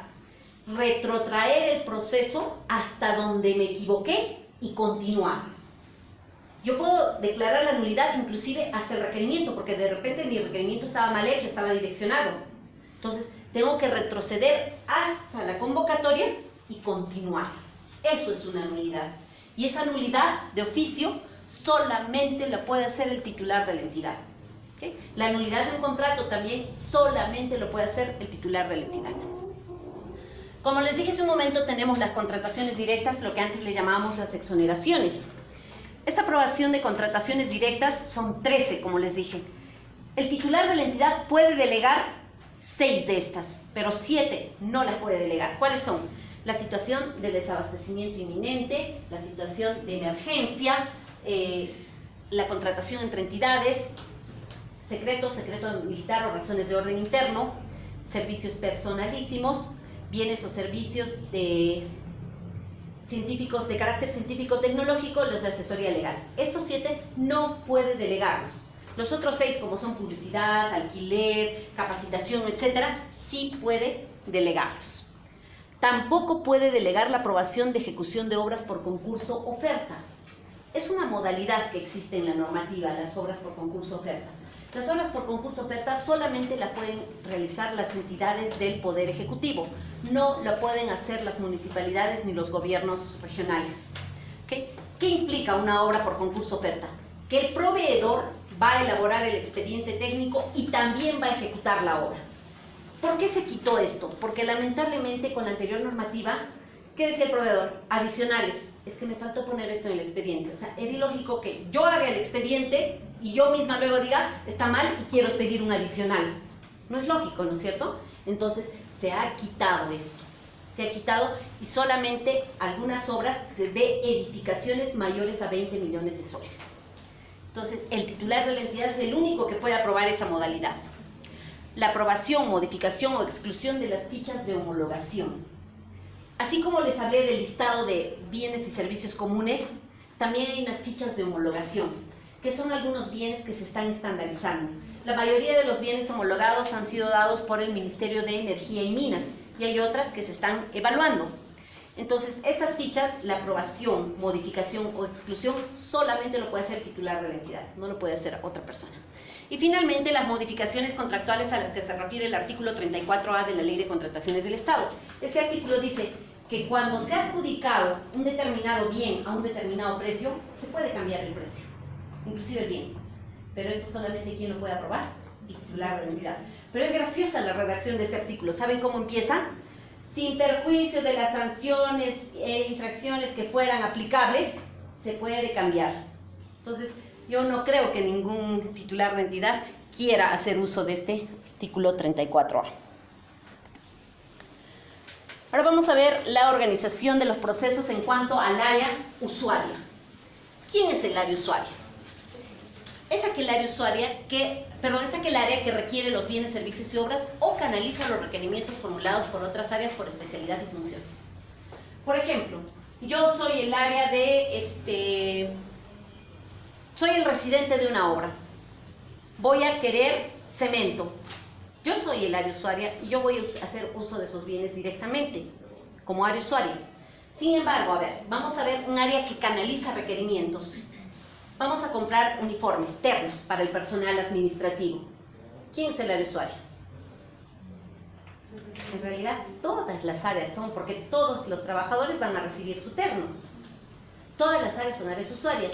Pero ¿quién va a canalizar? ¿Cada área va a hacer su requerimiento uno por uno? No. Va a haber un área que va a canalizar este requerimiento. ¿Y quién va a ser? Generalmente será por recursos humanos. Entonces, este área va a canalizar estos requerimientos. ¿Por qué? Por su especialidad y funciones.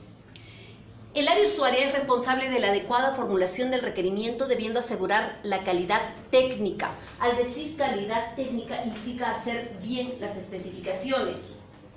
A veces vienen a la oficina y me ponen, quiero un engrapador grande. ¿De qué tamaño es grande? ¿Saben qué? Yo tengo un engrapador, ese es tipo llaverito, que es de este tamaño. Tengo otro que es de este tamaño, tengo el alicate y también tengo el industrial. Y cuando me dicen grande, a propósito saco el chiquitito y el que sería mediano, digamos, o intermedio, ¿no? Les pongo los dos. ¿Cuál es grande? Este. Y saco el industrial. ¿Y este qué sería? Entonces, eso de grande no va, señores. Tiene que ser de tal medida por tal medida aproximada, por lo menos, ¿no es cierto? Eso de grande o fuerte o mediano, ¿no? Esas situaciones, o delgado. Por ejemplo, me ponen regla de aluminio liviana. Entonces, ¿cuál es liviano? Porque ya aprendí que había habido 3 medidas. ¿Cuál es la liviana y cuál es la pesada? ¿Y la intermedia cuál sería? Entonces, tenemos que aprender a hacer requerimientos. ¿Para qué? Para reducir la necesidad de su reformulación por errores o deficiencias técnicas que repercutan en el procedimiento de contratación. Como les dije al inicio, un mal requerimiento, ¿qué va a acarrear? Problemas en el proceso de selección, problemas en la ejecución contractual. ¿Y qué va a acarrear eso? Que alarguemos los plazos. Entonces, nuestros requerimientos tienen que ser bien hechos. En la página web del OCE hay una pestaña que habla sobre las guías prácticas. Hay la guía práctica número 5 de cómo elaborar un requerimiento. Es muy simpática porque ahí nos dan los puntos que debe contener un requerimiento. No es suficiente con poner 500 quintales de leña. No, señores. Tengo que poner la descripción, los antecedentes, el objetivo, la finalidad pública, las características, las normas técnicas, las condiciones de operación, las pruebas o ensayos para la conformidad. de ser el caso, las prestaciones accesorias como son la garantía comercial, la capacitación, soporte técnico, mantenimiento preventivo, medidas de control, quién va a dar la conformidad, la declaratoria de viabilidad, lugar y plazo de entrega, la confidencialidad, la autoría intelectual, la responsabilidad por vicios ocultos. Todo eso tiene que poner el área usuaria. ¿Lo está consignando? No, el área usuaria con las juntas entrega 10 líneas de requerimiento y eso no está bien. El área usuaria tiene que hacer todo esto, por eso les sugiero que revisen la guía práctica número 5 de cómo elaborar un requerimiento. Entonces, el requerimiento puede ser formulado por el órgano encargado de las contrataciones a solicitud del área usuaria. Esto es, el órgano encargado de las contrataciones logística. Cuando salió esto, 3 requerimientos, elabora tú. Y yo le dije al área usuaria, ¿cómo quieres que yo elabore un requerimiento de llantas si yo no conozco nada de llantas? Porque a veces solo leemos lo que nos conviene, ¿no es cierto? Cuando bien claro dice, cuando por la naturaleza del objeto tenga conocimiento para ello. Y sin perjuicio de la aprobación del área usuaria. Por eso con esta nueva normativa se ha quitado el tema de que ya el objeto tenga conocimiento para ello sin perjuicio del área usuaria. Ya ahora la neta responsabilidad de la elaboración del requerimiento es de ¿quién? Del área usuaria. El área usuaria es sí o sí responsable de elaborar sus especificaciones técnicas o términos de referencia. El área usuaria también va a colaborar y participar en la planificación de las contrataciones y va a verificar las contrataciones efectuadas a su requerimiento previas a su conformidad. A veces el área usuaria ya he entregado ya conformidad y después cuando revisa no es lo que ha pedido. Entonces antes de tiene que revisar. Y finalmente va a supervisar la ejecución del contrato salvo que se asigne tal función a otro órgano. Ojo, también el área usuaria no solamente es todo lo que les he dicho. El área usuaria también tiene que poner los requisitos de calificación. Tenemos los requisitos de calificación de capacidad legal, de capacidad técnica y profesional y la experiencia del postor. Eso también lo tiene que hacer el área usuaria. ¿Okay? Entonces, cuando ustedes sean áreas usuarias, tienen que hacerlo. Y si van a trabajar en logística, rechacen los requerimientos que no tengan requisitos de calificación. Porque si el comité lo hace, sería usurpación de funciones. Porque esa de quién es la función de acuerdo a ley del área usuaria. Ahora vamos a ver al órgano encargado de las contrataciones. Es aquel órgano que realiza las actividades relativas a la gestión del abastecimiento al interior de la entidad, incluida la gestión administrativa de los contratos que involucra ¿qué? El trámite de su perfeccionamiento. Mucho problema había con el tema de las cartas fianza, ¿no es cierto? Cartas fianza falsificadas o cartas fianza que no tenían el respaldo correspondiente. ¿Se acuerdan el caso J&S de la región? Que entregaron una carta fianza por 4 millones de soles que lo cobraron y nunca pudieron ejecutar esa carta fianza. ¿Por qué? Porque fue emitida por una entidad que no estaba autorizada por la SBS para emitir cartas fianza para procedimientos de selección. Entonces, ¿quién tiene que verificar que la entidad primero sea autorizada por la SBS? Es logística. ¿Quién tiene que verificar que esa carta fianza sea verdadera? Es logística. ¿Okay? Tiene que ser logística. Normalmente cuando entrega una carta fianza siempre hay un correo electrónico o una dirección electrónica, o un número telefónico donde nosotros podemos consultar la veracidad de esta carta. La aplicación de penalidades, obviamente en base a la información que nos dé almacén o el área usuaria. Si es un servicio va a ser del área usuaria porque el servicio no entra por almacén. Y si es un bien, entonces vamos a ver, almacén me dice, hay dos cositas que no se debe confundir.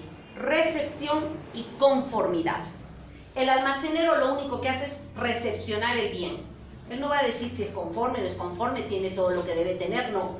El bien ha ingresado tal día.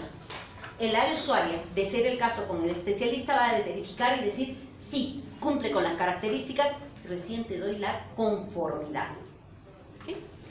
Y el procedimiento de pago, obviamente, tiene que tramitar el pago para el proveedor y otras actividades de índole administrativa. La certificación de sus servidores se realiza por niveles y perfiles de acuerdo a la directiva del OCDE. ¿Hay alguien que esté certificado aquí? Bueno, entonces suerte para ustedes. ¿Por qué?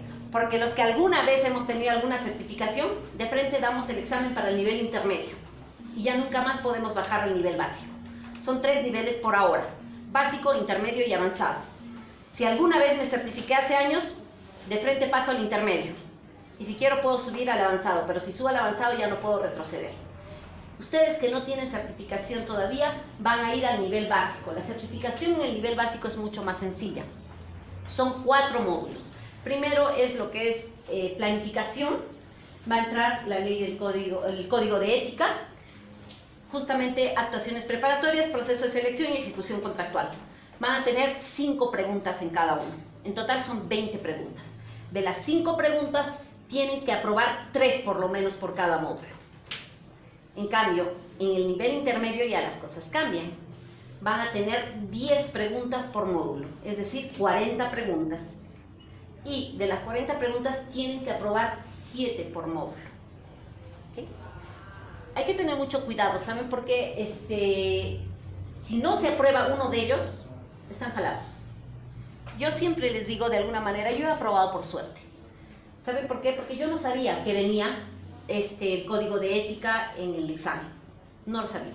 Bueno, mi error fue no haberme informado porque sí decía, pero no me informé bien. Yo saqué 70 puntos, lo mínimo, en ese módulo. En los otros módulos saqué 100, 100, 100. Pero si yo hubiera contestado una pregunta menos del primer módulo, hubiera estado jalada, a pesar de que tenía 100, 100, 100 en los otros. ¿Okay? O sea, tienen que aprobar todos los módulos. Pero si es a nivel básico, 3 preguntas. De las 5, 3 nada más se les exige. Y bueno, el comité de selección es el órgano colegiado encargado de seleccionar al proveedor que brinde bienes, servicios y obras requeridos.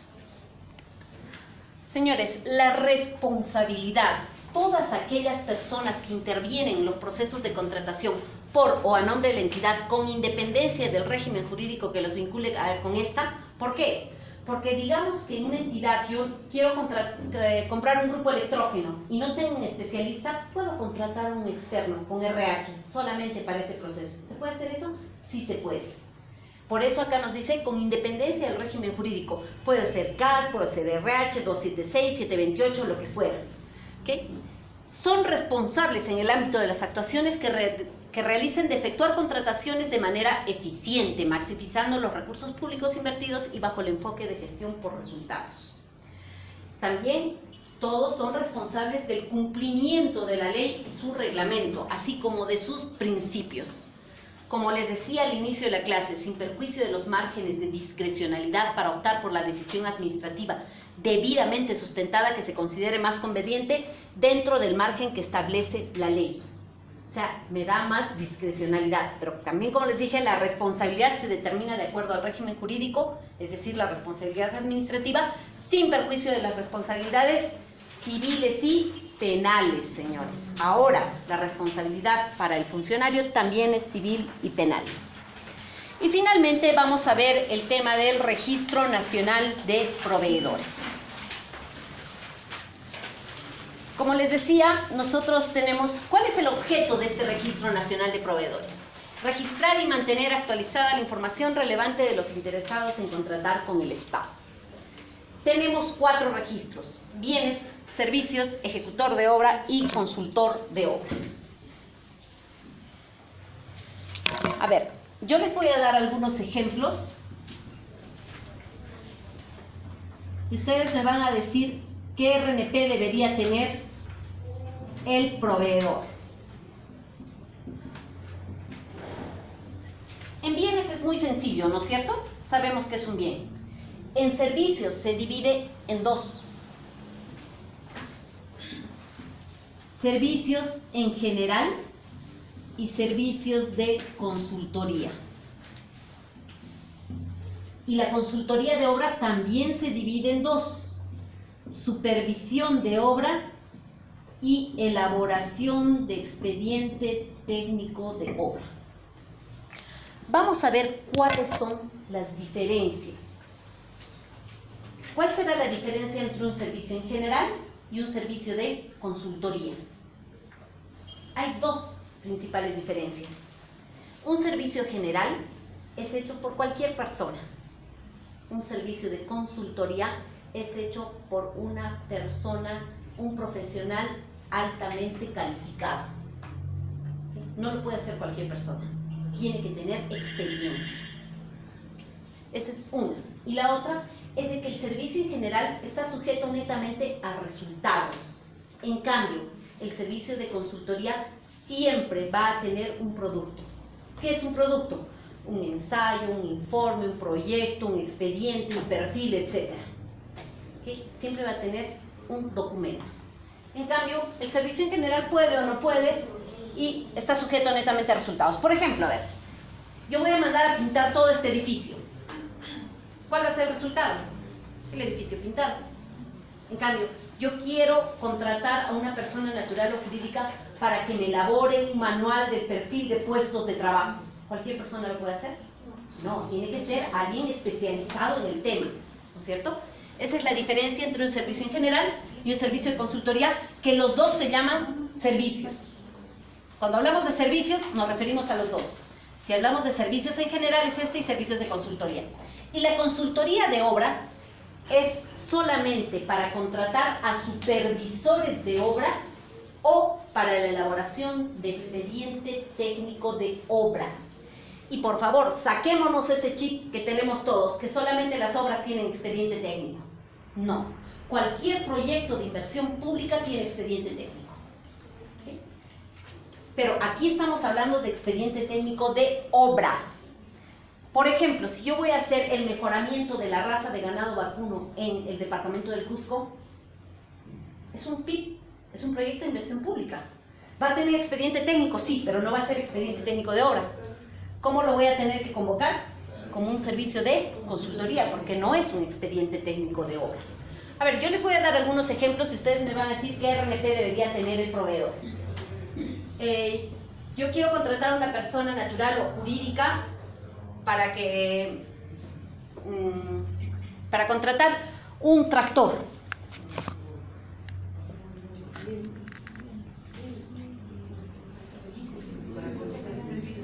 ¿Servicio? ¿O bien? A ver, miren, la norma antes se llamaba la Ley de Adquisiciones y Contrataciones del Estado, porque decía se adquiere bienes y se contrata servicios y obras. Ahora la norma se llama la Ley de Contrataciones del Estado, y en toda la ley ustedes van a encontrar se contrata bienes, servicios y obras. Si yo hubiera dicho quiero contratar el servicio de alquiler de un tractor, sí sería un servicio. O quiero contratar el alquiler de un tractor, es un servicio. Pero si yo digo voy a contratar un tractor, sería un bien. ¿Okay? Ahora, yo quiero contratar a una persona natural o jurídica para que me elabore el perfil del expediente técnico de la obra pavimentación de la calle X.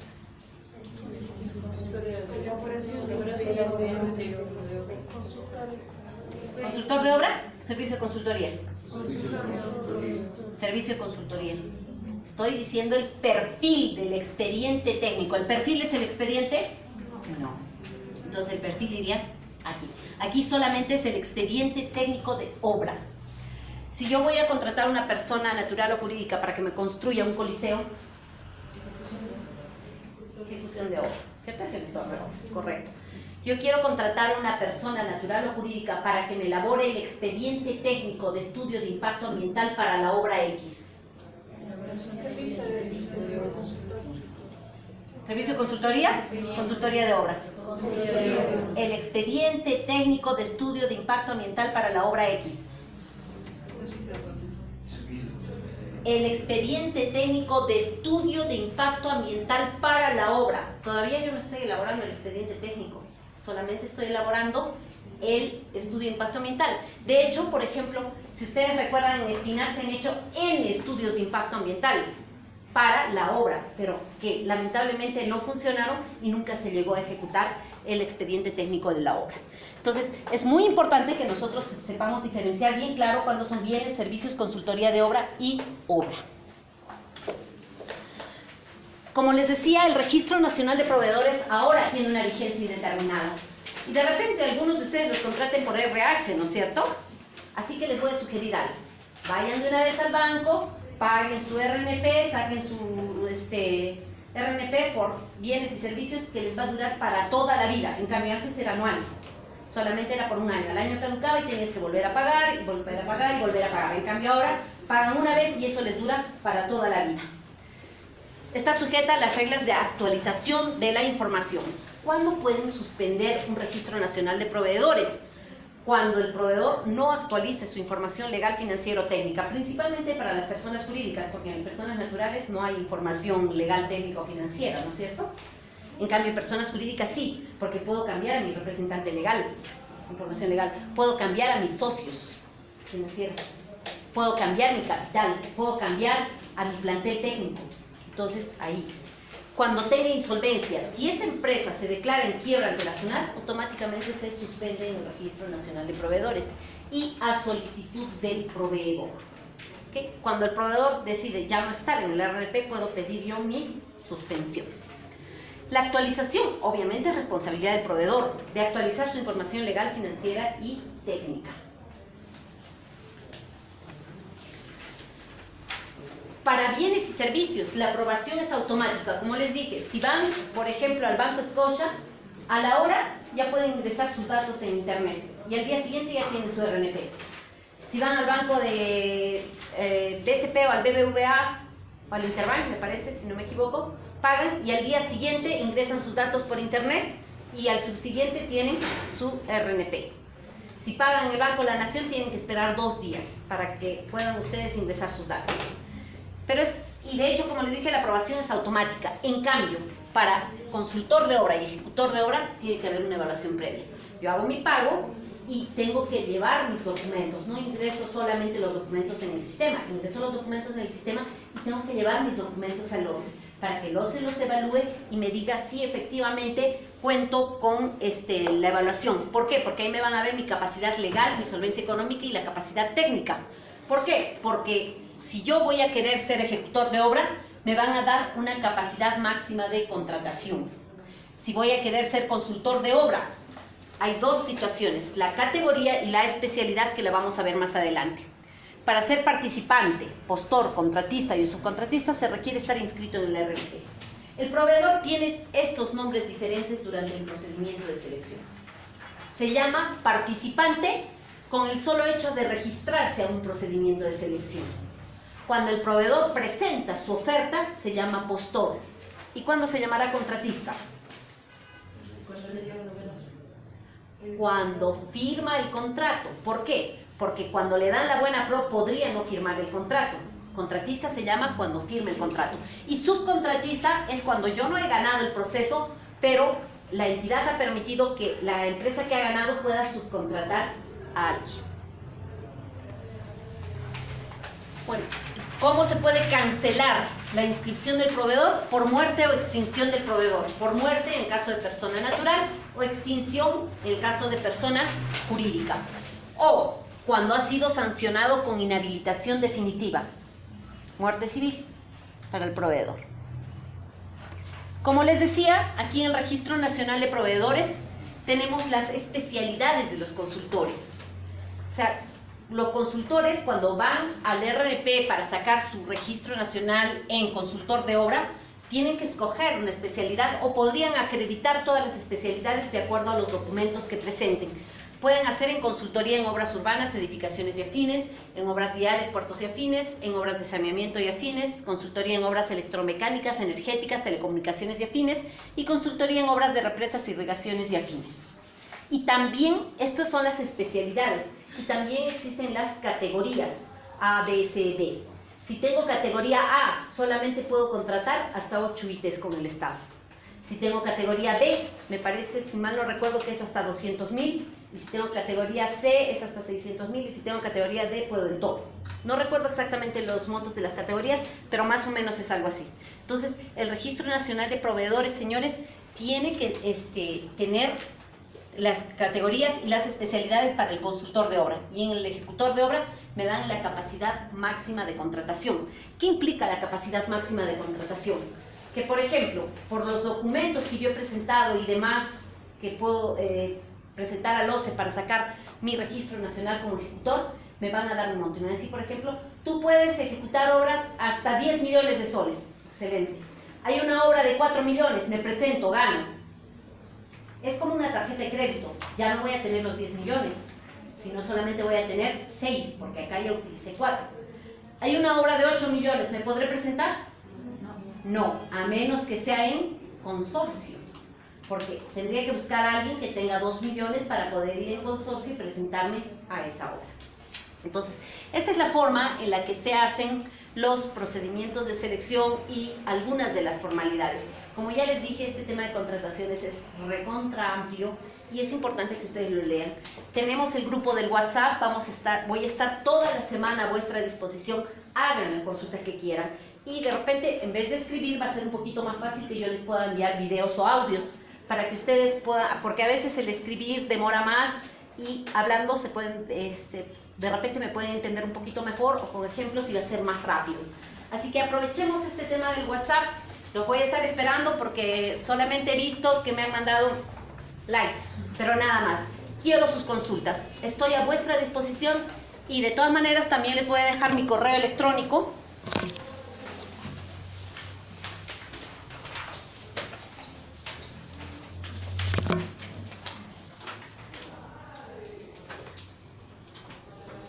Carlia, por si acaso, no Carla, _